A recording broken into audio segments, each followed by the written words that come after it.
Steige gerade ein mit Sprüch 4,23, wo es das heisst: Behüte dein Herz mit allem Fleiß.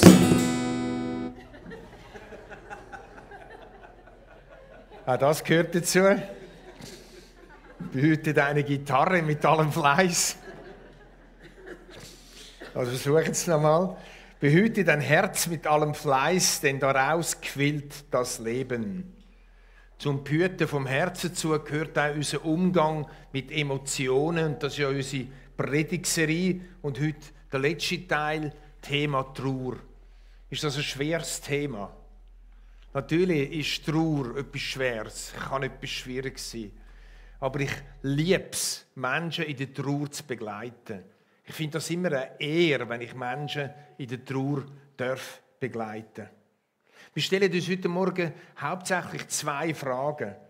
Die erste Frage ist, was ist ein gesunder Umgang mit eigener Trauer? Und das Zweite, wo wir alle werden damit konfrontiert sein, da und dort immer wieder. Die zweite Frage ist, wie begegnen wir mit Menschen, die in Trauer sind? Das ist der Hauptpunkt von meiner Predigt heute Morgen. Wie kannst du Menschen begegnen, die in Trauer sind? Weil da kann man vieles falsch machen und vieles auch richtig machen. Mein erster Titel heisst Trauer, Gottes Urpatient. Wissen Sie, wer Gottes Urpatient ist? Eine der tiefsten biblischen Bücher zum Thema Trauer ist das Buch vom Hiob. Ich liebe das Buch. Auch wenn es manchmal fast nicht lesen kannst. Oder über 42 Kapitel, immer das Gejammer und das Getue und das Hin und das Her. Aber das Buch lehrt uns enorm viel. Hiob, seine Trauer ist intensiv, fast nicht aushaltbar. Die Auslöser sind 4 sogenannte Hiobs-Botschaften. Tiefer geht die Not kaum als die vom Hiob. Verlust, schreckliche Krankheit, seelischer und körperlicher Schmerz. In dem Buch begegnen wir 3 verschiedene Arten im Umgang mit der Trauer. Sie stehen bildhaft für Umgang von uns mit Trauer oder von Menschen, die wir begleiten in der Trauer. Wir wollen die 3 Arten kurz zuerst im Überblick anschauen. Da ist zuerst Hiob seine Frau. Sie hat keinen Namen, sie heisst einfach seine Frau. Trauer hat sie kaum aushalten oder sagen wir, sie hat sie nicht aushalten.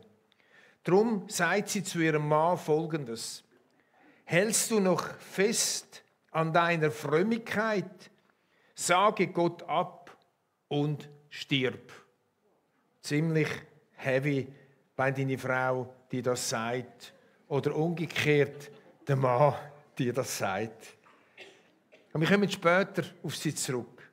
Dann ist der Hiob, wo Gott seinen Schmerz klagt. Und wir wollen ein bisschen den Schmerz anschauen vom Hiob, Kapitel 3, Vers 11 und 12. Warum bin ich nicht gestorben von Mutterleib an?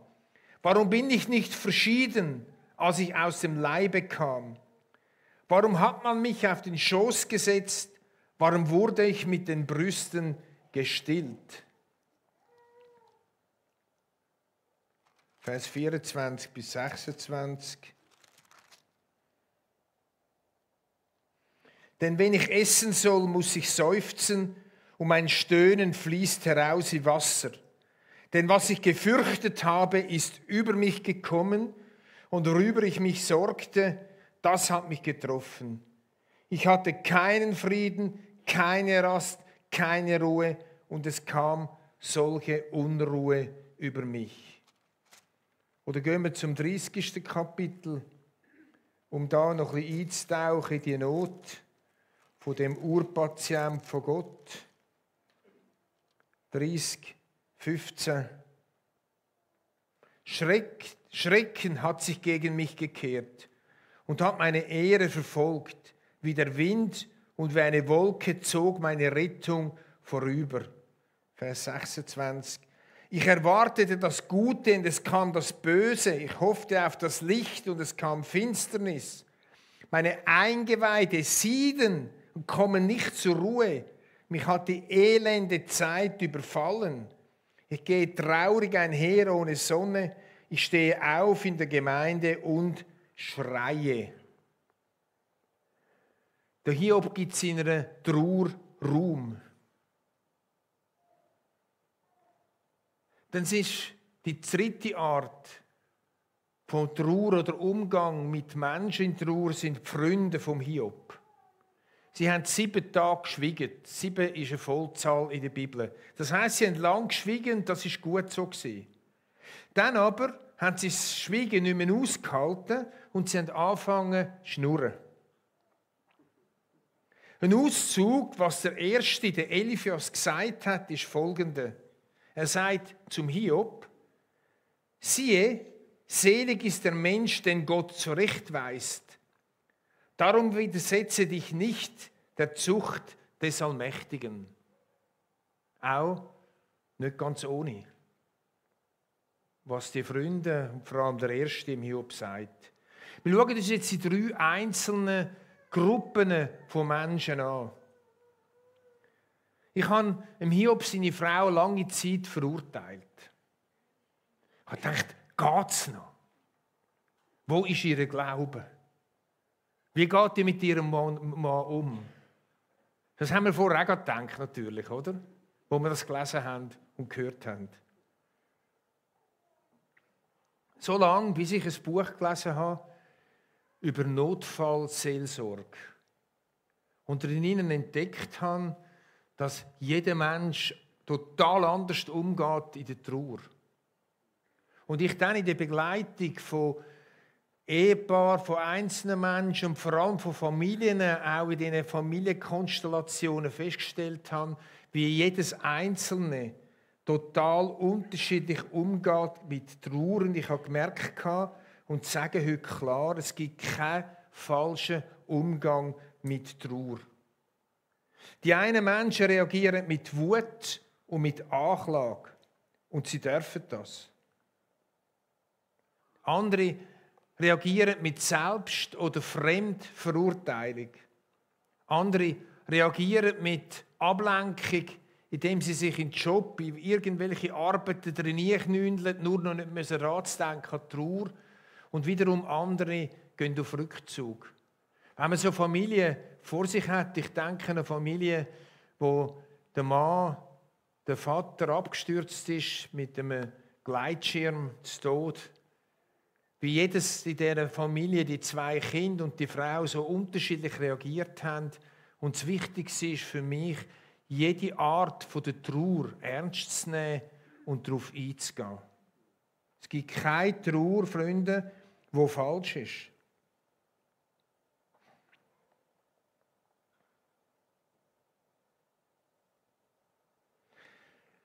Ich verstehe heute Frau Hiob besser und verurteile sie nicht mehr.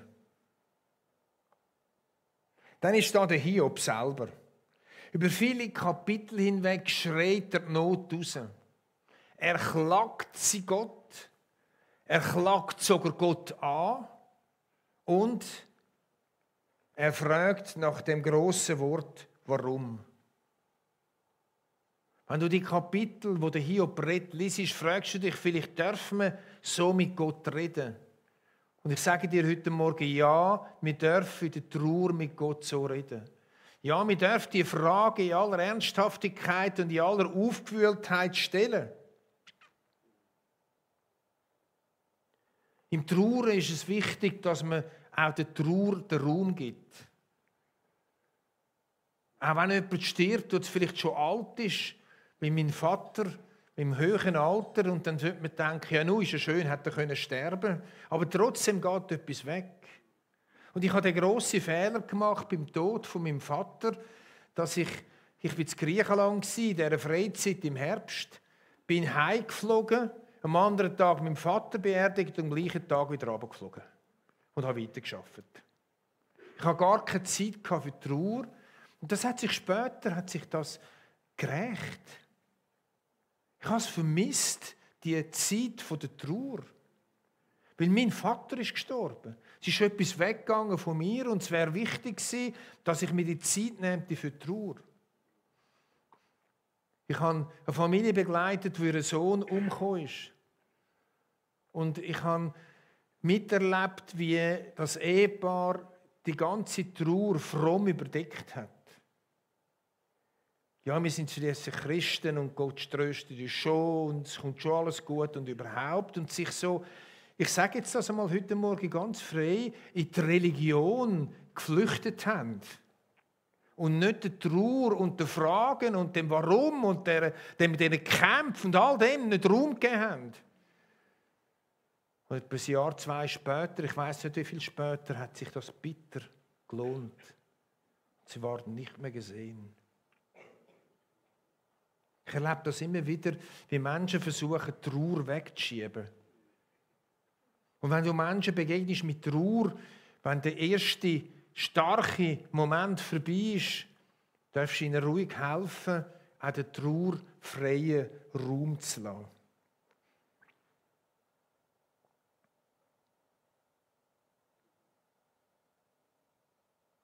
Wir dürfen, wenn die erste Trauer vorbei ist, sie auch fragen, was spürst du, was empfindest du, wie gehst du mit der Trauer um, wie geht es dir, deiner Seele? Dann sind da die 3 Freunde. Schön eigentlich haben sie so lange geschwiegen. Das war natürlich auch eine andere Zeit, wo man viel mehr Zeit hatte, oder?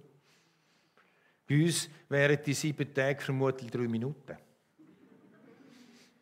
Aber um Himmels Willen, warum haben sie nicht weiter geschwiegen? Ich verstehe sie auch. Sie haben es nicht ausgehalten. Sie haben die Trauer von ihrem Freund nicht ausgehalten. Und sie mussten Lösungen suchen. Oder mindestens Lösungen suchen. Sie wollten Gott erklären, warum Gott das zulässt. Weil ja die Anklage vom Hiob gegenüber Gott gekommen ist. Also ist ihnen nichts Besseres eingefallen, als Gott zu erklären. Freunde, wenn wir Menschen begegnen, die in tiefer Trauer sind, dann ist es das Schwierigste, was wir machen können, ist Erklärungen zu suchen. Wir haben schon öppe Menschen gesagt, die in tiefer Trauer waren, was sie so gehört haben. Von Nicht-Christen, aber auch von Christen. Das Schlimmste, was ich bis jetzt gehört habe, wo ein Mann seine Frau verloren hat, ist gesehen, vielleicht hat Gott etwas Besseres für dich parat. Freunde, das ist nicht böse gemeint. Das ist nicht böse gemeint. Das ist die Hilflosigkeit. Wir müssen doch Gott erklären. Wir müssen doch das Leid erklären. Wir müssen doch die Not erklären. Nein, wir müssen es nicht. Wohl der Freundin, dem Freund, wo einfach beim Trauernden sitzen kann. Vielleicht, wenn der Trauernde nahe ist, den Arm um ihn herumlegen und schweigen. Ich sage das bewusst, das Wort, schon ein paar schwierige Beerdigungen dürfen haben. Weil ich es gerne mache. Und oft, wenn so eine Beerdigung schwierig ist, stehe ich vor den Leuten an und sage, ich wüsste, was viele von ihnen denken. Sie haben jetzt eine Sache auf dem Herzen, sagen, Pfarrer, sag warum. Und ich als Pfarrer sage, ich weiß es nicht. Darf man es dann nicht wissen? Natürlich darf man es nicht wissen. Viel besser als eine schnelle oder auch sogenannte wohlüberlegte Antwort. Wie schwer fällt es uns doch, Trauernde trösten.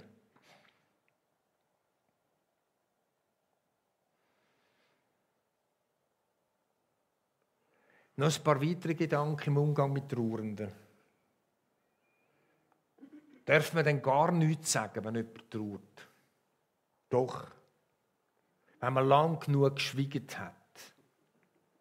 Wenn man lang genug geschwiegen hat, darf man fragen, darf ich dir einen Psalm vorlesen? Oder wenn wir miteinander zu unserem Vater beten? Oder darf ich für dich beten? Oder wir dürfen einmal fragen, was hat dir dein Mann alles bedeutet, dein Sohn? Aber eben dann, wenn wir genug lang geschwiegen haben und ohne Erklärungen.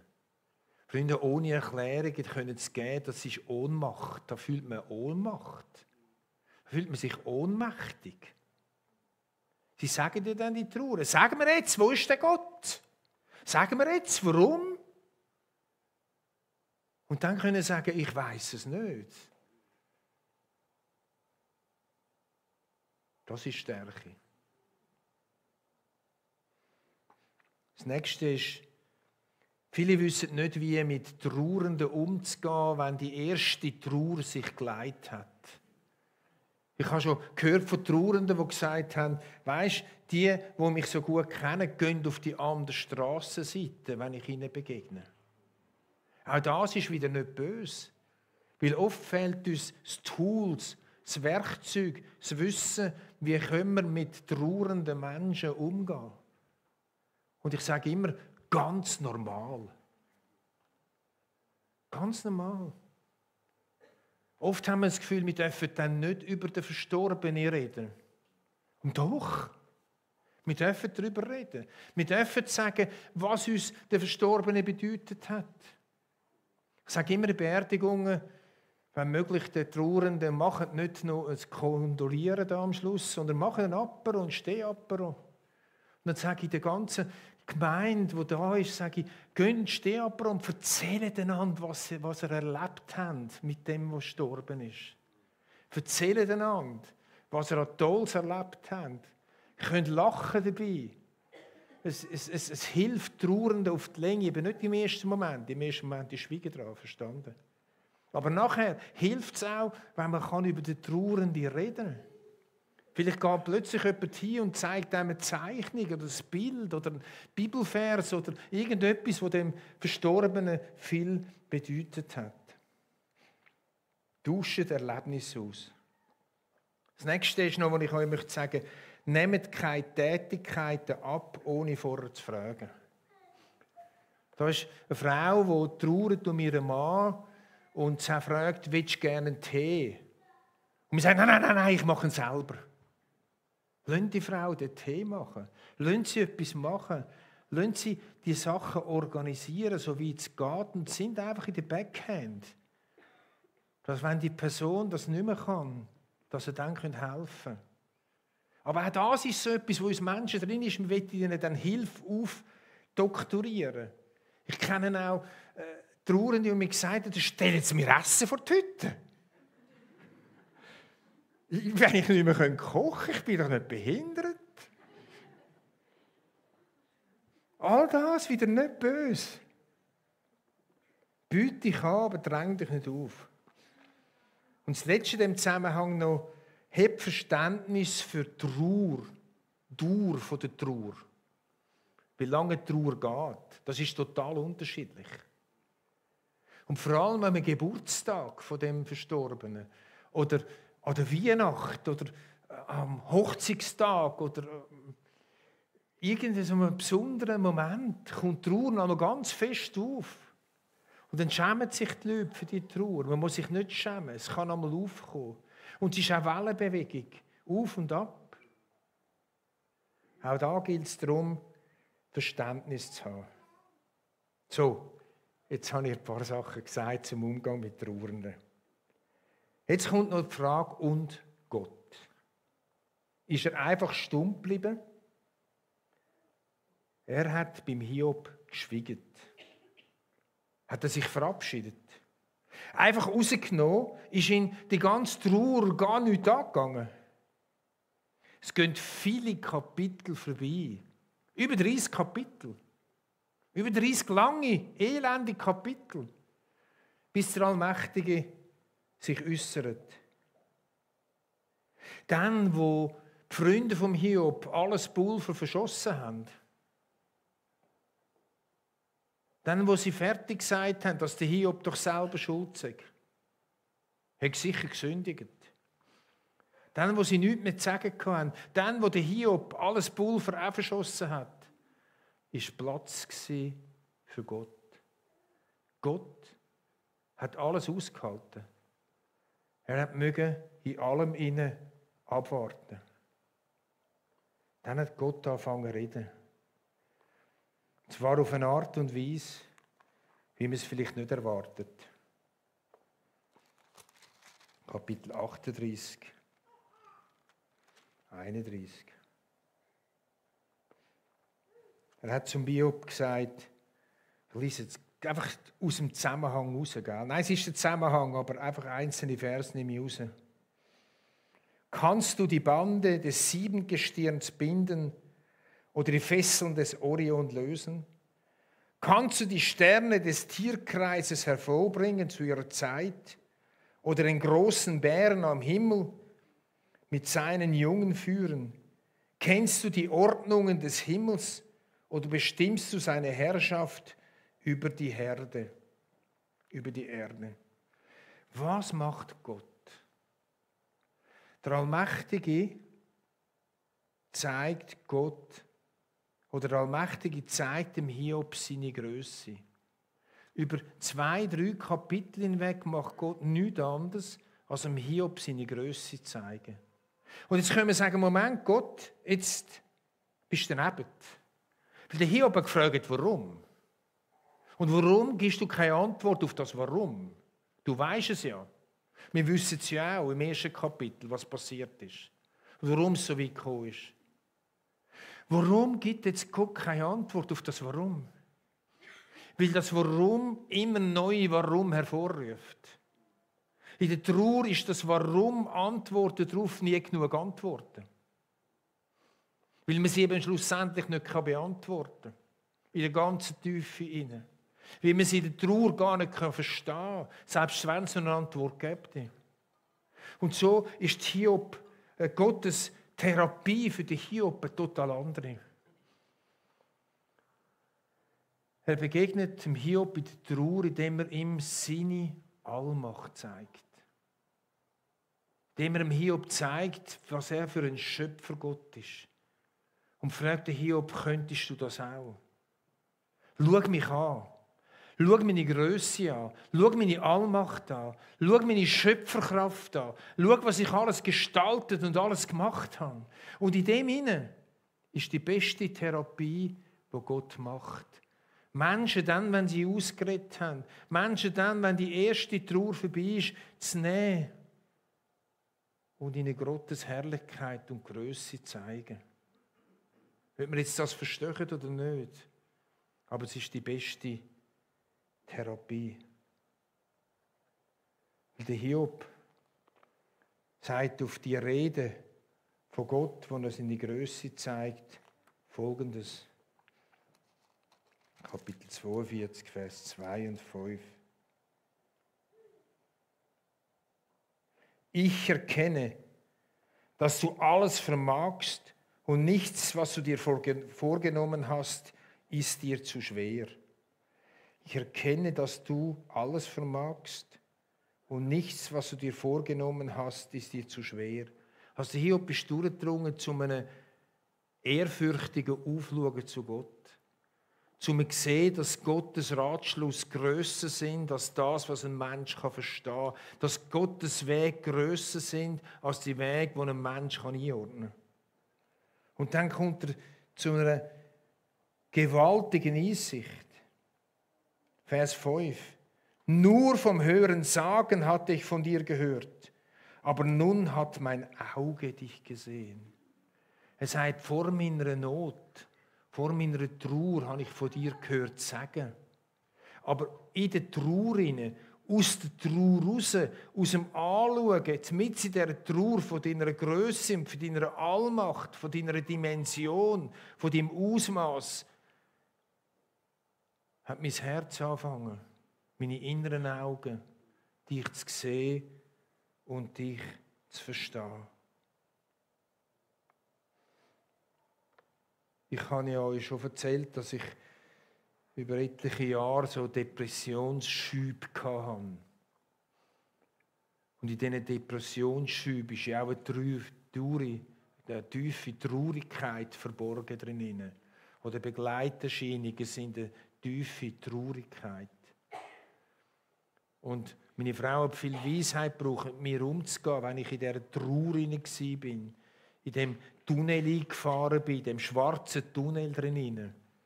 Und nicht mehr nichts mehr gewusst habe. Und ich habe dann nämlich so die Bibel vorgenommen und darin geblättert und ich habe alles so hohl und leer gefunden. Ich habe das Gefühl gehabt, die von der Bibel können gut reden, die können das gut sagen, aber mir geht es so schlecht. Und trotzdem habe ich darin geblättert, so lange, bis mein Herz plötzlich um einen Vers, vielleicht nach 3 Tagen, vielleicht nach 5 Tagen, vielleicht nach einer Woche, ein Vers an meinem Herz festgebunden hat oder mein Herz an dem Vers festgebunden hat und ich wieder Glauben zurückfassen und wieder Glauben generieren in mir rein und Glauben finden. Genauso geht es David, dem Psalmist. Ich lese nur aus einem Psalm, Ausschnitt aus dem Psalm 13. Wir sehen in den Psalmen wie ein Prinzip bei vielen Psalmen. Zuerst kommt der Jammer, zuerst kommt die Anklage, zuerst kommt die ganze Not raus. Nachdem die Not bei Gott rausgelassen ist, kommt Geborgenheit, Zuversicht, Glauben wieder daraus raus. Ich lese nur aus einem Psalm, wir könnten das in vielen Psalmen so erkennen. Herr, wie lange willst du mich so ganz vergessen? Wie lange verbirgst du dein Angesicht vor mir? Wie lange soll ich meiner Seele Sorgen haben und mich täglich in meinem Herzen ängstigen? Wie lange soll sich mein Feind über mich erheben? Wie lange? Wie lange soll ich in dieser Trauer bleiben? Wie lange muss ich das tragen? Und dann, jetzt wie es ein kurzer Psalm ist, schon gleich kommt drauf, ich vertraue aber darauf, dass du so gnädig bist. Mein Herz freut sich, dass du so gerne hilfst. Ich will dem Herrn singen, weil er mir Gutes getan hat. Wir kommen zum Schluss und damit zu unseren Serie-Tätigkeitswörtern. Schauen, hören, laufen. Fangen an mit dem Schauen. Wir haben anhand vom Buch Hiob den Trauerprozess gesehen und den Umgang von verschiedenen Menschengruppen mit dem Trauerprozess verfolgt. Wir haben erlebt, dass Gott, oder wir haben gesehen, dass Gott in der Trauer nicht abwesend ist. Das erleben wir eben Jesus, was heißt immer wieder von ihm, und er hat dem Mitleid mit ihnen. Das Mitleid von dem Jesus. Das Mitleid von dem Gott mit den Menschen. Schauen.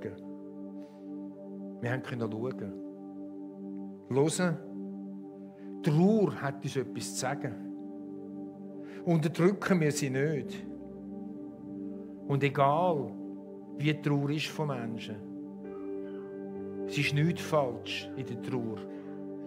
Im ersten Moment, weil jeder Mensch anders reagiert. Laufen. Der Paulus ruft aus dem Römerbrief zu: Freut euch mit denen, die sich freuen. Weint mit denen, die weinen. Wir haben zusammen erforscht, wie man Menschen begegnen kann und mit ihnen zusammen briegen.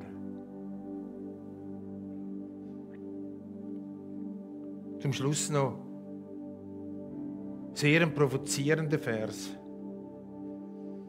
Eine Bibelstelle, wo du mit Trauernden nicht um den Kopf rühren musst, das wäre wieder genau falsch. Und trotzdem ist es eine Bibelstelle, die eine tiefe Wahrheit drin verbirgt. Aus den Seligpreisungen. Matthäus 5,4. Glücklich zu preisen sind die, die trauern, denn sie werden getröstet werden. Glücklich zu preisen sind die, die trauern, denn sie werden getröstet werden. Das ist eine tiefe, verborgene Wahrheit. Der Trost durch Gott, der Trost durch den Heiligen Geist, durch die Dunkelheit, durch den Tränenvorhang hindurch, ist, Freunde, erfahrbar. Ich stehe für das heute Morgen da vorne, dass ich es in meinem Leben erfahren habe und im Leben von vielen Trauernden dürfen erleben. Trauernden, die nicht aufgegeben haben, sich an Gott festzuklammern in der Zeit und im Moment von Trauer. Sondern sich trotz jedem Warum, trotz jedem Unverständnis gesagt, ich lasse dich nicht, denn du segnest mich. Der Ringkampf mit Gott in der Trauer kann eine Realität sein. Und aus dem Ringkampf heraus können wir sagen, ich habe dich nur vom Hören sagen gekannt. Jetzt haben meine Augen, meine inneren Augen, dich erkannt. Nach dem halten wir Ausschau. Wenn du in einer Trauer rein bist gerade, vielleicht wegen einer Trennung, vielleicht wegen einer Krankheit, vielleicht wegen einem Verlust, vielleicht wegen einem Fehler, den du gemacht hast in deinem Leben, vielleicht wegen einem Fehler, den andere gemacht haben gegenüber dir. Glücklich zu preisen sind die, die trauern, denn sie werden getröstet werden. Ich kann bitte zum Aufstehen fürs Gebet.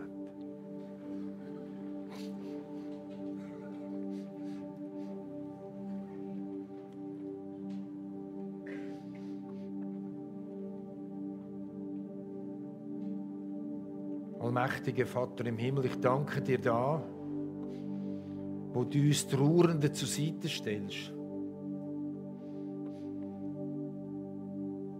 Da, wo wir dir haben, Trauernden dürfen beistehen. Ich bitte dich aber auch für die heute Morgen unter uns und die im Livestream oder im Podcast dann, die selber am Trauern sind. Ich bete für sie, dass sie durch Trauer hindurch deine Allmacht dürfen erkennen und über dem Erkennen von der Allmacht ihre Fragen zur Ruhe kommen, ihr Herz zur Ruhe kommt und sie erfahren, dass Trauernde bei dir einmal Mächtigen tröstet werden können.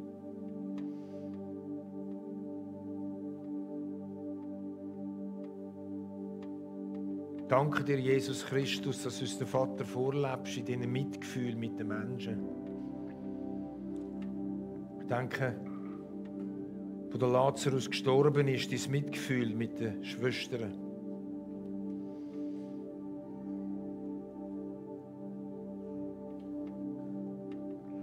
Komm, Geist vom Trost, Geist von der Ermutigung, Geist vom Aufrichten. Du Begleiter, du Tröster. All das sind Namen von dir, Heiliger Geist. Danke vielmals.